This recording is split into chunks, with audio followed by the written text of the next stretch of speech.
가장 가치 있게 주는 법을 배우라. 가장 가치 있게 주는 법을 배우라 라는 제목으로 하나님 말씀을 증거하도록 하겠습니다. 이 본문을 풀 때 중요한 것은 핵심 키워드를 찾아내는 것입니다. 오늘 읽었던 본문의 핵심 키워드는 헤세드란 단어입니다. 번역되기는 인애 이렇게 번역되어 있습니다. 10절의 인애, 이게 헤세드란 단어입니다. 10절을 보겠습니다. 그가 이르되 내 딸아 여호와께서 내게 복 주시기를 원하노라. 내가 가난하건 부하건 젊은 자를 따르지 아니하였으니 내가 베풀 인애가 처음보다 나중이 더하도다. 인애, 헤세드, 이게 핵심 키워드라는 것입니다. 영어 성경을 보니까 여기서 번역되기를 kindness 이렇게 되어 있습니다. 친절로 번역이 되어 있고 또 뭐 다른 성경들 보면 grace, 은혜로 번역되는 경우도 있습니다. 헤세드가 무엇인가? 그러니까 제가 정의를 내린 것, 이걸로 좀 기억을 했으면 좋겠습니다. 사랑이 담긴 희생, 사랑이 담긴 친절, 뭐 이런 게 헤세드입니다. 사랑이 담긴 희생, 설명 들으면 이해가 된다고 생각합니다. 성도의 삶의 방식이 뭐냐? 헤세드로 살아가는 것입니다. 헤세드, 다시 말해서 사랑이 담긴 희생으로 살아가는 것, 그게 제일 잘 사는 것이고 그렇게 사는 것이 하나님의 뜻이라는 것입니다. 그럼 어떻게 헤세드란 건 뭐냐 하면 이런 겁니다. 그냥 가장 좋은 것으로 만들어서 드리는 거예요. 모든 상황을 가장 좋게 만들어서 섬기는 것, 가장 좋게 만들어서 선물 주는 것, 가장 좋게 만들어서 뭐 이렇게 만나는 것, 하여튼 모든 것들 가장 좋게 만들어서 하는 것을 헤세드 이렇게 설명할 수 있다는 것입니다.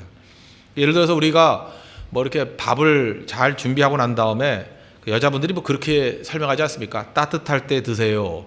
무슨 뜻이죠? 따뜻할 때가 제일 좋은 상태라는 거죠. 그게 헤세드예요. 따뜻할 때 드세요. 식으면은 가치가 떨어지는 거잖아요. 최고의 가치를 만들어서 드리는 것, 그게 헤세드라는 것입니다. 헤세드적인 삶을 살아야 된다. 그게 오늘 본문의 핵심이라는 것입니다. 시어머니 나오미가 보아스가 잘 때 그 발치에 누우라 이렇게 얘기합니다. 그게 무슨 뜻이냐? 사람들이 많으니까 그 보아스와 룻이 1대1로 대화를 나눌 기회를 가지라 이렇게 해석하는 것이 제일 좋다고 생각합니다. 그 시어머니 나오미의 말대로 룻은 그대로 순종을 했습니다. 그래서 보아스가 자고 있는데 그 발치에서 깰 때까지 기다리고 있었습니다. 그런데 뭐 이불도 들썩거리고 뭐 인기척도 있다 보니까 보아스가 깼겠죠. 3장 8절 보십시오. 밤중에 그가 놀라 몸을 돌이켜 본즉 한 여인이 자기 발치에 누워 있는지라. 깜짝 놀랐겠죠. 이게 웬 여자야. 이 보아스는 굉장히 존경받는 사람이었다고 얘기를 합니다. 그러니까 무슨 뭐 잘못된 행동하는 게 아니겠죠. 근데 외간 여자가 발치에 있으니까 놀랐겠죠. 내가 누구냐? 그렇게 물었을 때 오늘 핵심 구절입니다. 9절을 보니까 룻이 자기 소개를 하고 제안을 합니다. 9절 보십시오. 이에 이르되 내가 누구냐 하니 대답하되 세 가지로 설명하고 있어요. 첫째, 나는 당신의 여종 룻이오니. 둘째, 당신의 옷자락을 펴 당신의 여정을 덮으소서. 셋째, 이는 당신이 기업을 물을 자가 됨이니이다 하니. 이렇게 세 가지로 대답했다는 것입니다. 이때의 그 룻의 이야기는 적극적으로 보아스에게 지금 결혼해달라는 거, 프로포즈를 하는 겁니다. 여자가 이렇게 적극적으로 프로포즈를 하는 거예요. 그거 어떻게 할 수 있느냐? 설명을 해드리겠습니다. 첫 번째, 당신의 여종 룻 이렇게 표현했습니다. 여기 여종이라는 단어는 시프카라는 히브리 단어예요. 시프카. 이 시프카라는 것은 어떤 단어냐면은 그냥 여종 그런 뜻이 아니라 지체 높은 남편에게 아내가 자기 자신을 부를 때 쓰는 칭호예요. 그러니까 굉장히 뭐 높은 지위에 있는 남편이 있지 않습니까? 그럴 때 뭐라 그러죠? 우리 한국에서 사극 같은 거 할 때는 뭐 소첩이 뭐 이렇게 표현하는 거 있죠. 아세요 그런 거? 소첩이. 그때 그 첩이라는 뜻은 아니죠. 아내인데도 불구하고 그렇게 표현하잖아요. 그러니까 소첩이. 자기를 아주 극히 낮추는 거예요. 그 아무나 소첩이 그러지 않죠. 그 아내나 쓰는 용어 뭐 그런 거 아닙니까? 그렇죠? 뭐 그런 거하고 비슷한 것 같아요.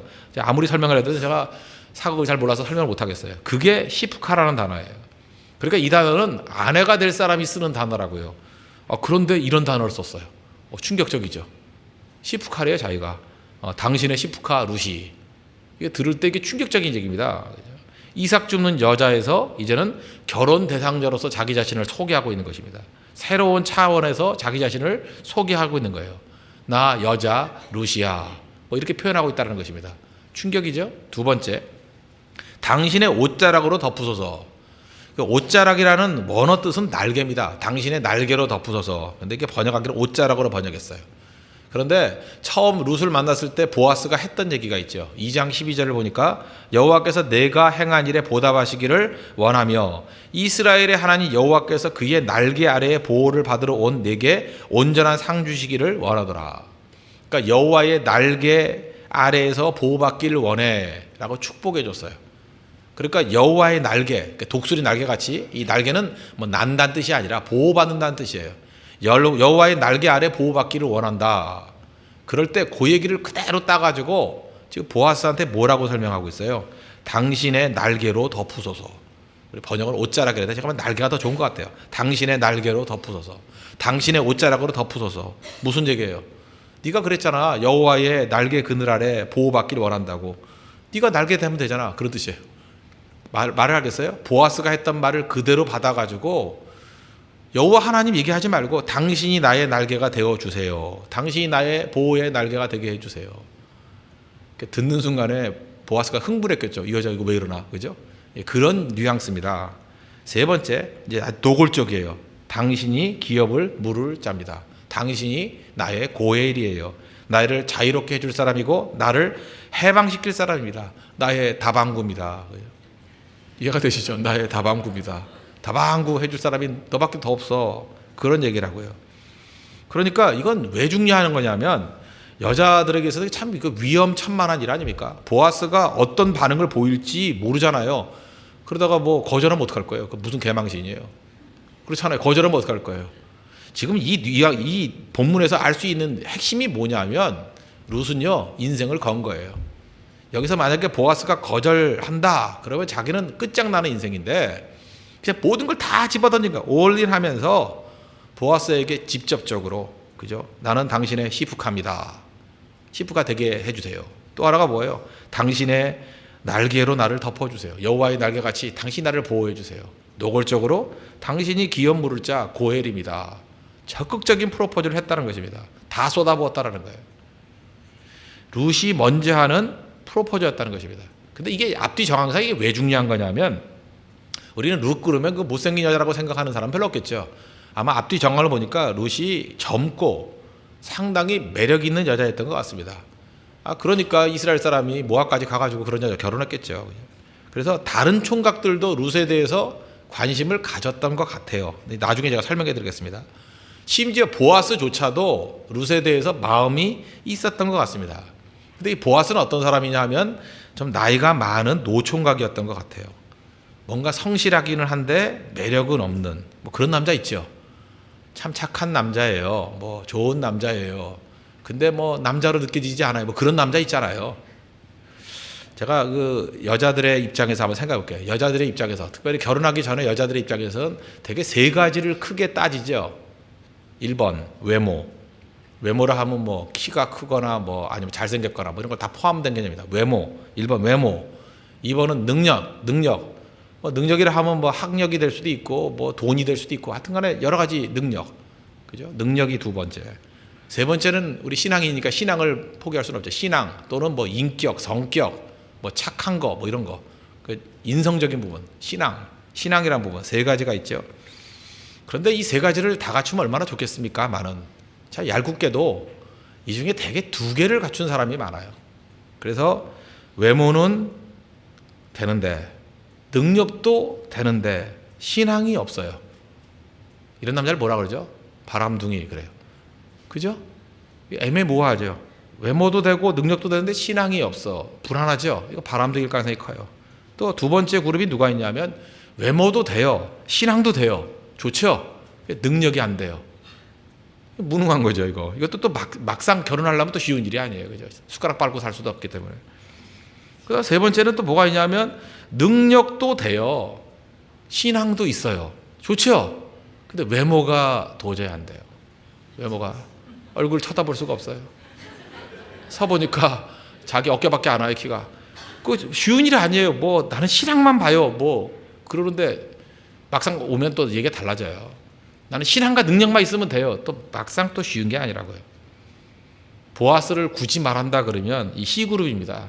그죠? 능력도 돼요. 부자였잖아요. 유력한 자. 또 신앙도 좋지요. 뭐 성경에 보니까 경건한 자라 그러는데 아마 외모가 안 됐던 것 같아요. 그 어느 부분에서 안 되느냐? 뭐 성경에 보면 특별하게 얘기하는 것은 늙은 사람이에요. 늙었다. 또 하나 뭐 잘생겼단 말이 없으니까 못생겼겠죠. 성경은 되게 그래. 침묵하면 다 이렇게 못생긴 거예요.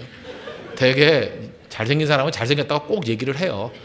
여러분도 마찬가지예요. 여러분의 외모에 대해 말을 안 하면 못생긴 거예요. 되게 예쁘면 여러 차례 어려서부터 예쁘다, 멋있다 이런 얘기를 들어요. 저한테는 외모 얘기하는 사람이 아무도 없어요. 제가 알아요. 그래서 아, 그렇구나. 상당히 참고 계시는구나. 배려를 하고 계시구나. 그러면 되는 거예요. 그죠? 그러니까 그 보아스는 아마도 그런 사람이었던 것 같습니다. 그 뭐 우리 여러분 가운데 그런 사람이 있죠. 뭐 그런 외모와 능력과 신앙 다 갖고 있는 사람이 있지 않습니까? 있어요. 근데 그런 사람은 임자가 있어요.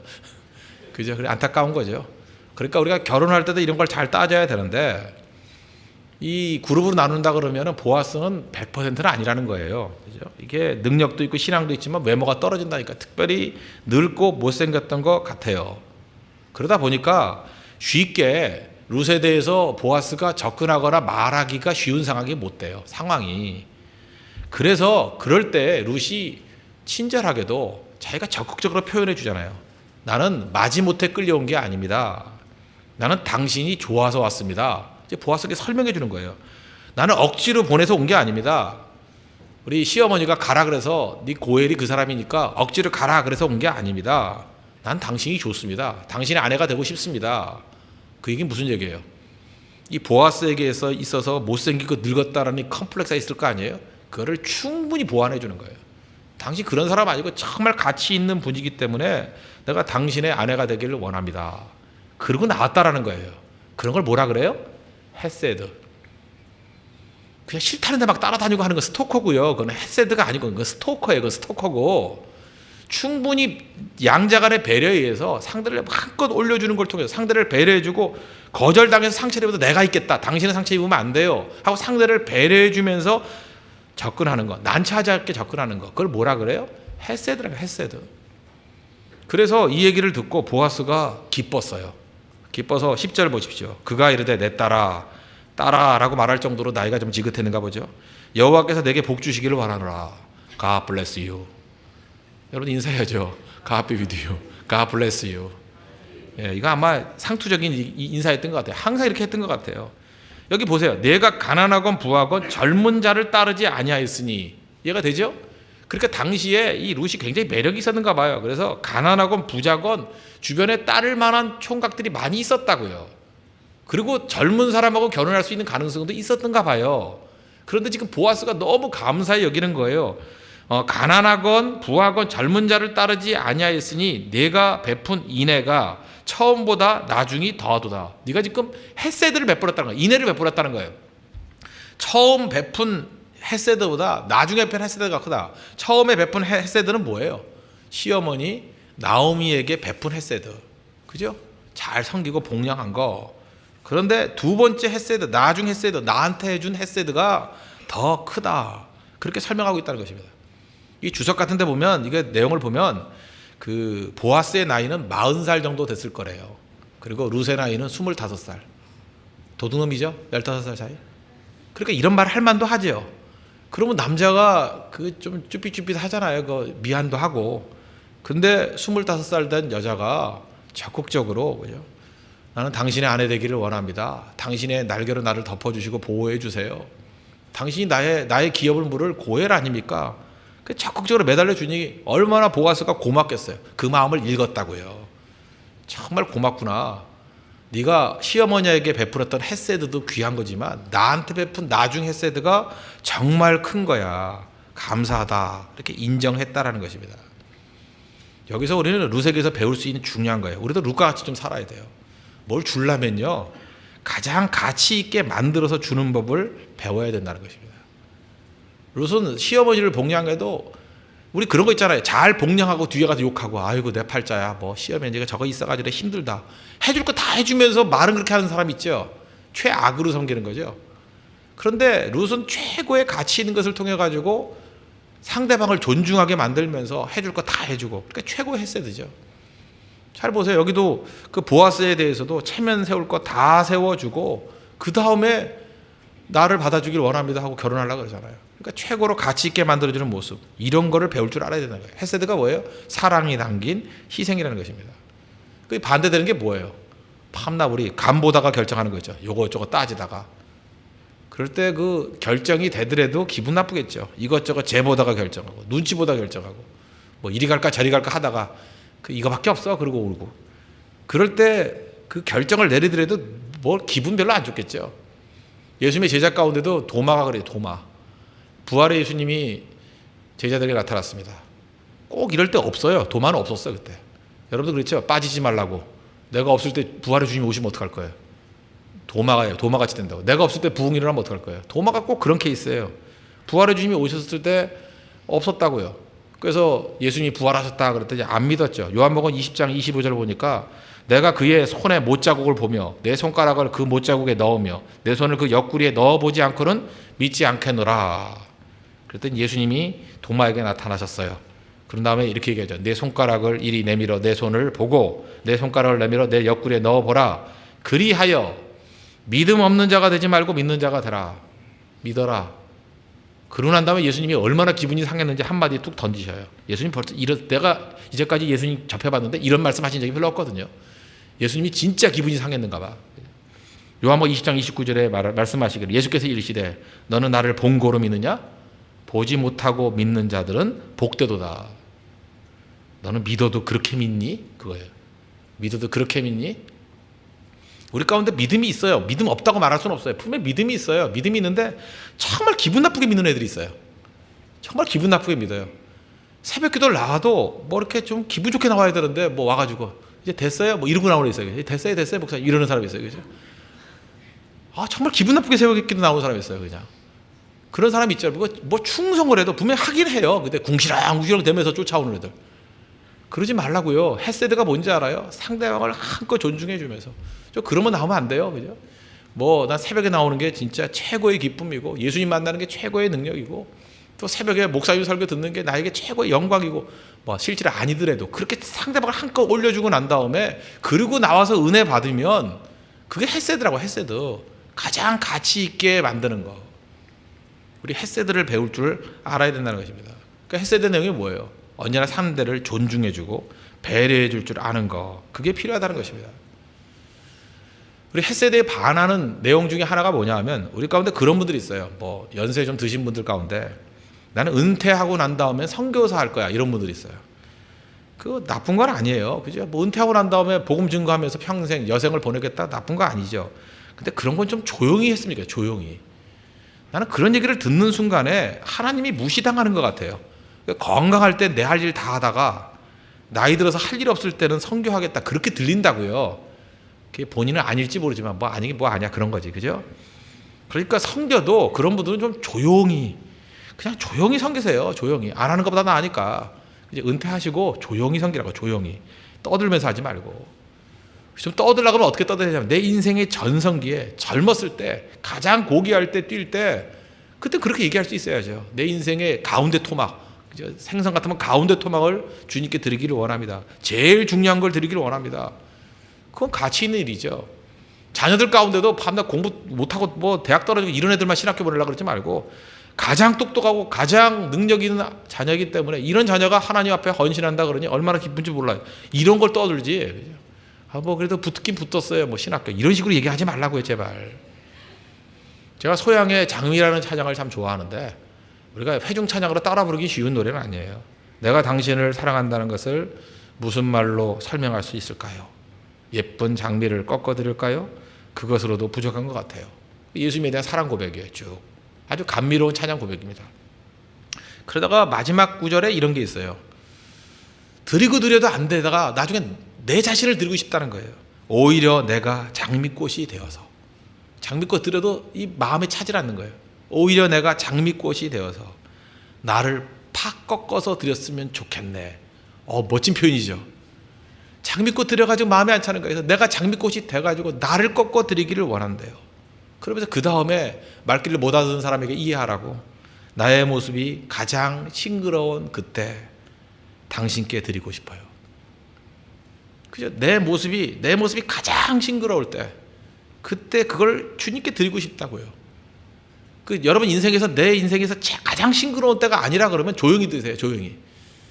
그죠? 내가 제일 아름다울 때, 제일 건강할 때, 제일 싱싱할 때, 내 지력이 제일 뛰어날 때, 그 가장 싱그러운 그때에 주님께 드리고 싶대요. 이게 우리 마음이 돼야 돼요. 가장 싱그러운 그때 주님께 드리고 싶어요. 그런 게 바로 뭐예요? 첫 열매 드리는 거고요. 소살에 익은 첫 열매를 드리라. 하루 중에서 여러분 언제가 가장 귀해요? 여러분 저녁 약속할 때 뭐 8시 12분에 만나요. 그런 거 봤어요? 저녁 시간은요 8시나 8시 15분이나 8시 반이나 뭐 그게 그거예요. 근데 아침 시간은 분으로 따지죠.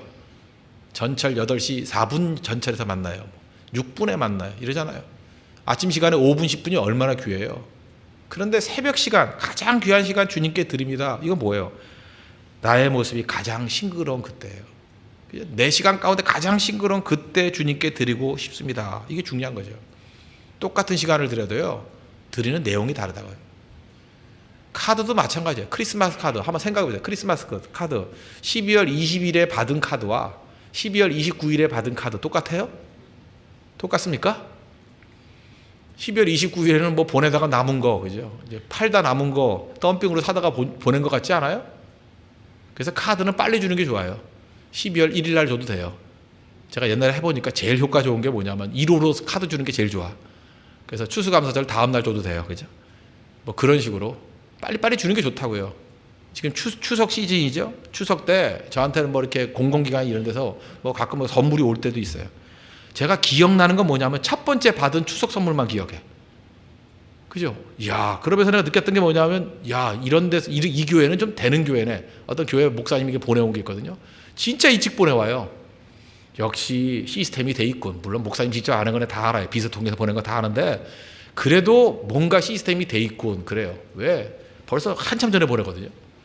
근데 좀 안 되는 교회들 보면 보내도 꼭 아직도 안 왔어요. 전화만 와 있고. 그죠? 꼭 그렇다고요. 그러니까 뭐예요? 가치도 어느 타이밍에 보내냐에 따라 가치가 달라져요. 시점에 가까이 올수록 가치는 떨어지고 넘어가면 아예 가치도 없고. 그러니까 여러분들 그걸 메모해 놓으라고요. 언제 타이밍이 가장 가치 있을 것인가. 그렇다가 추석 선물을 뭐 6월 달에 보낼 수는 없잖아요. 그죠? 가치, 타이밍, 그게 몸으로 이거 뵐 줄 알아야죠. 그래서 인생 가운데도 가장 귀하게. 그래서 하찮게 뭘 만들지 마십시오. 헌금 드릴 때도 마찬가지예요. 그냥 호주머니에 꺼내가지고 집어넣는 거 하찮게 드리는 것 같잖아요. 우리 부모님 세대들은요 헌금 드릴 때 지폐 중에 제일 빳빳한 돈 골라가지고 그때 그랬어요. 제 기억에 제 친구 아버님은 다림질해서 드리는 거 봤어요. 다림질해가지고 돈을 다림질해가지고. 나는 그 아버지 수영인데 수영의 아버지 지금도 잊지 못해요. 그죠? 그 아버지 진짜 믿음 좋았던 것 같아요. 항상 헌금 드릴 때는 아무 돈이나 안 했어요. 그래놓고 잘 준비돼가지고 하나님께 드리는 거. 야, 봉헌이라는 건 저렇게 하는 거구나. 제가 친구 아버지지만 보고 배웠어요, 많이. 저게 하나님께 헌신하는 거구나. 헤세드 정신이 뭔지 아시겠죠? 우리 루색에서 배울 수 있는 것이 너무 많습니다. 시어머니 나오미를 감동시켰어요. 최선을 다하니까 최선이 나오잖아요. 또 이제는 보아스도 감동시켜요. 이유가 뭐예요? 헤세드, 인애.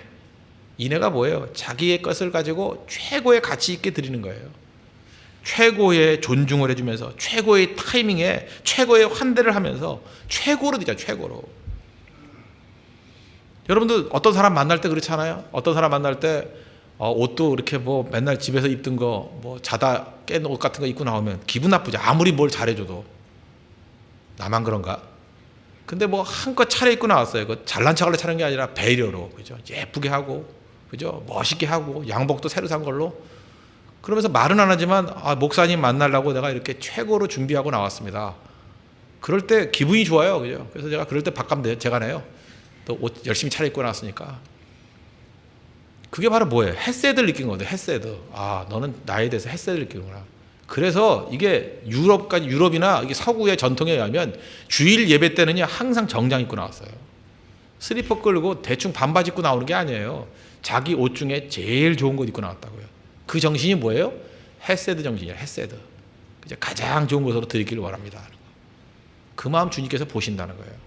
하나님 앞에 가장 좋은 것을 드릴 줄 알고 가장 좋은 시간을 드릴 줄 알고 인간관계 속에서도 똑같은 걸 줘도요 존중받는다는 거, 가장 좋게 만들어서 줄 줄 아는 법을 배우십시오. 오늘 제목입니다. 가장 가치 있게 주는 법을 배우십시오.